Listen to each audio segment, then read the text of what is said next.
Mesdames et messieurs, bonsoir. Ce soir, nous avons des nouvelles importantes.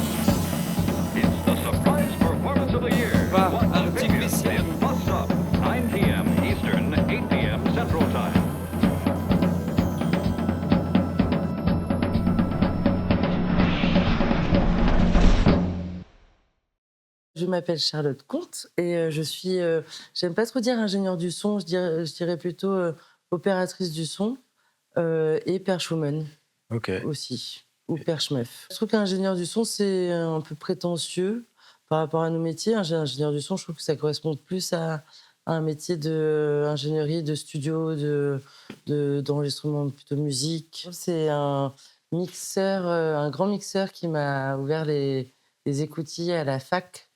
J'ai fait un lycée option cinéma et c'est grâce à cette option cinéma que j'ai eu mon bac d'ailleurs et sinon j'aurais pas eu mon bac sûrement et j'ai enchaîné avec la fac à Paris, puisque je suis parisienne, à Paris 8, qui est une fac politiquement assez particulière et où il y avait un peu de matos, de matériel pour filmer, c'est ça qui m'intéressait, et ils faisaient des ateliers le week-end et tous les ateliers images étaient bien sûr tous pris d'assaut et les ateliers de son étaient souvent vides. Et du coup, je suis allée voir un atelier de son et j'ai rencontré un mixeur qui s'appelle Emmanuel Solan, qui est un grand mixeur de documentaire d'ailleurs, qui m'a ouvert les oreilles sur tout ce monde sonore, abstrait. Et je me dis, c'est ce monde-là que j'ai envie de découvrir.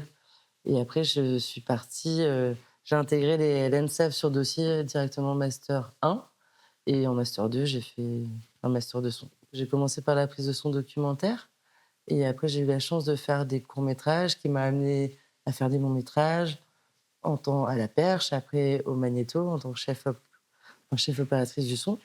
Et j'aime bien travailler en documentaire et aussi lier entre documentaire et fiction, ce qui me paraît aussi un beau mélange, ce qui m'amène aussi dans des contrées très différentes entre réalité et fiction aussi.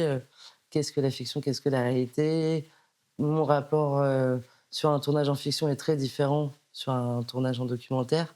Ce que j'apporte sur un plateau en fiction va s'apparenter plus à un travail avec les comédiens, avec la mise en scène, etc. Et en documentaire, je vais être plus pas dans une co-réalisation, loin de là, mais en soutien et consolider des inquiétudes ou des questionnements du réalisateur ou de la réalisatrice. Et ça, c'est assez passionnant et fascinant de pouvoir faire les deux. Moi, je pense que le son fait peur aussi. Il y a une abstraction qui fait flipper parce qu'on ne peut rien contrôler. C'est abstrait, c'est transparent, c'est aussi très mathématique, très physique aussi. Et l'image a un impact plus direct. Et on est aussi dans une société qui joue beaucoup sur le visuel et beaucoup moins sur le sonore, alors qu'il y a plein de choses à faire sur le sonore, même en urbanisme, etc., et qui ne sont pas du tout développées. Et c'est bien dommage, mais après, au cinéma, l'image ne peut pas se recréer, que le son peut se recréer. On peut rebruiter, on peut post-synchroniser des comédiens, on peut choper des ambiances partout sur des sites avec des super ambiances d'ingénieurs du son qui les ont mises. On peut vraiment tout recréer, le son. Donc c'est pour ça que sur un plateau, le son est, est de loin pas du tout prioritaire par rapport à l'image. Après, voilà, il y a des réalisateurs et des réalisatrices qui travaillent avec le son énormément. En documentaire, le son et le continuum et le sens total du film. Et voilà, c'est encore une fois, documentaire et fiction sont encore très, très différents sur leur rapport au son. C'est une écriture aussi, c'est aussi, pendant le tournage, pouvoir fermer les yeux et se passer de l'image pour voir si en fait, tu es juste ou pas. Enfin, si c'est ce que tes comédiens sont justes, si en fait ce que tu dis, est juste et tout est aussi une question de rythme et le rythme, c'est le son et pas l'image. Et c'est ça qui va t'apporter aussi ensuite le montage et cetera. On a vu tellement de choses très, très, très variées ce matin, qu'il y avait des choses vraiment avec un vraiment une profondeur sonore qui était quand même assez incroyable, j'ai trouvé, sur certains films. Voilà, il y avait des propositions très fortes aussi de doublage pour raconter aussi. Et il y a plein de choses aussi qui ne pas toujours forcément être synchrone. Et ça, c'est un peu la magie, c'est de la synchronicité entre images son n'est pas forcément la meilleure ou la bonne chose à faire. Ça veut dire quoi RLV? C'est quand même trop cool qu'ils nous aient gardé 2 plateaux repas. Oh ouais, la prochaine fois on essaiera d'être à l'heure. Mais c'était quand même pas mal de manger dans la chambre. Ouais, c'est eux qui nous font la vaisselle en plus.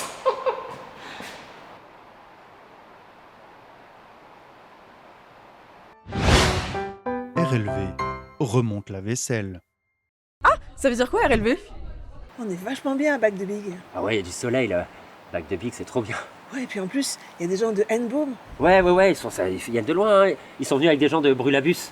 Ah ouais. J'adore venir tous les ans, quoi. Mais l'an dernier, on t'a attendu. L'année dernière, je me suis planté. Je suis allé à Bac de Luche.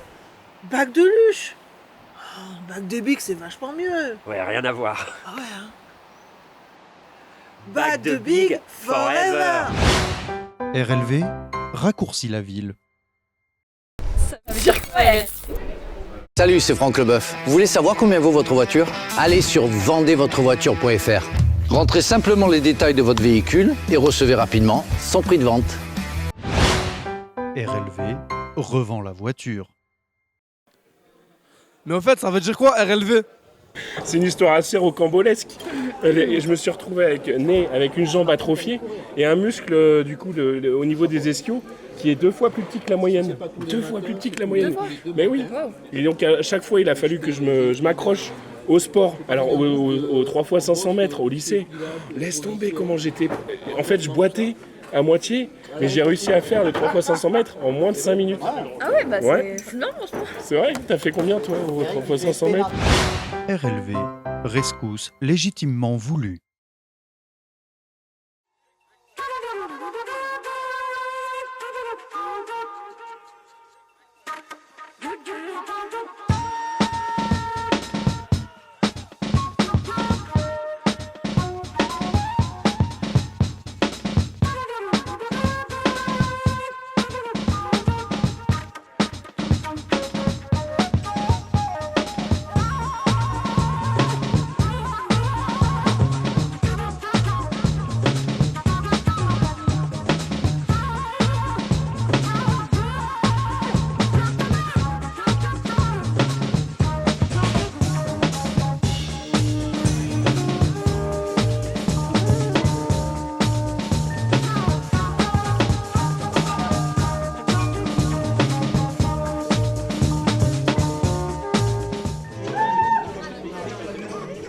Et il y a la mer derrière. Ouais. Tu commences à le faire là.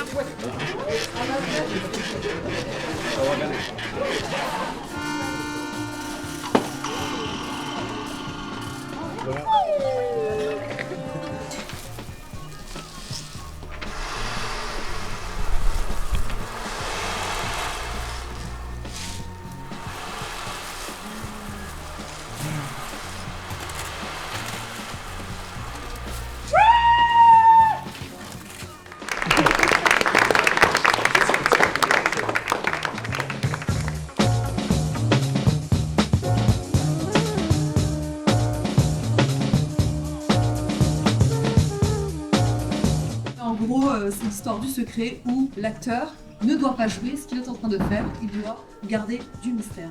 Et ça, c'est très important.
Phénoménal, sauf quand il pleut à Bagnères et que... Se situe l'Oasis Kebab.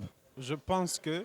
Les RLV sont merveilleux. Et donc en fait, c'est magnifique et j'aurais jamais cru pouvoir voir ça un jour dans ma vie. Et je m'en remettrai jamais. Après ça, j'ai décidé de fuir très loin. Pour échapper aux animaux sauvages. Il faut faire la roue. Manger 5 fruits et légumes pour... Vivre plus vieux et dans de bonnes conditions de vie.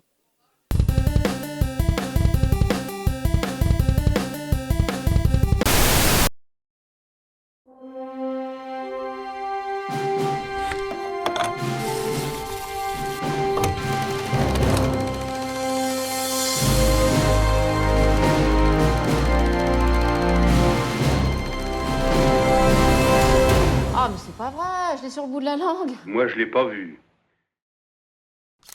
Oui, voilà, c'est bien, là. Non, non, je veux personne dans le champ. Il y a une vieille dans le champ, là. La vieille, c'est ma mère. Hein. Maman, pousse-toi, s'il te plaît. Oui, voilà, maman, pousse-toi, s'il te plaît. On reprend, ouais. Excellent. Super. Ah non, non, madame, là, on va pas être copains, là. Je suis la maman. Oui, je suis content pour vous. Écoutez, aujourd'hui, vous faites la maman, je fais les photos. Vous les aurez toutes après. Il y en aura en plusieurs formats, et peut-être même en magnette. Allez, on reprend. On y va. Madame, je vous ai parlé gentiment, là. Faites 1 mètre.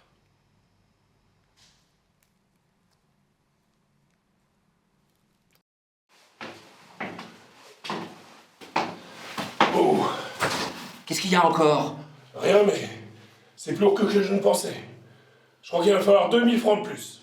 C'est sérieux? Comment si c'est sérieux? Rien du tout. Vous m'entendez? Rien du tout. Janvier, je veux 2000 francs, nom de Dieu. Janvier, 2000 francs. Rien du tout. Tu lui casses la gueule? Janvier, je veux 2000 francs. Janvier, 45 rue Polluo. Oui, oui, ça on le sait. Plus 1 franc, plus 1 sou. Mais laissez-moi le descendre. Janvier, janvier, janvier, janvier. Oh mais maman, vous êtes pas fous, on vous entend partout. Non, c'est rien, ça s'arrange. Monsieur Janvier, je vous préviens, il me faut encore 2... Tenez. Et moi? Et maintenant, allez-vous-en. C'est bon. Ça, je vous ai assez vu. Et moi? Allez-vous-en, allez hop, et vous quoi? Et moi? On avait dit 450? Hop, j'ai déjà donné 5000, plus rien, la caisse est fermée, hop, il n'y a plus de tirelire, allez hop.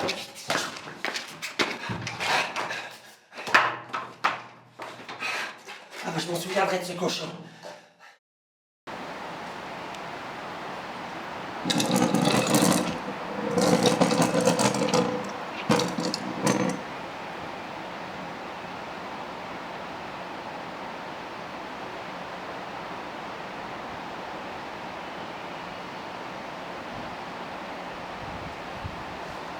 Je dérange là?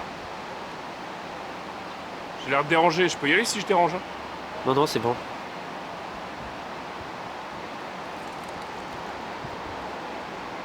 Je vais pas empêcher personne de parler là. Vous pouvez plus baver sur mon cul donc il n'y a plus rien à se dire, c'est ça? Allez, c'est bon, l'amiralesse. Écoutez, si vous voulez que je bouge. Dites-moi, c'est simple. Putain, mais si t'es venu pour chercher la merde, rentre chez toi là. Là, je cherche la merde là? Ouais. Doc, je cherche la merde là? Ton mec il dit que je cherche pas la merde. Allez, casse-toi là. Elle parle correctement avec moi là. Tu viens ici, qu'est-ce que tu cherches? Lève pas le ton avec moi là, parce que c'est... Lève pas le ton là. Lève pas le ton. Qu'est-ce que tu vas faire, hein? Tu vas me gifler? Alors déjà, toi je te baise, ici c'est chez moi, et je pars quand je veux, ok? Y'a pas personne qui va me dire de me casser ou quoi que ce soit là.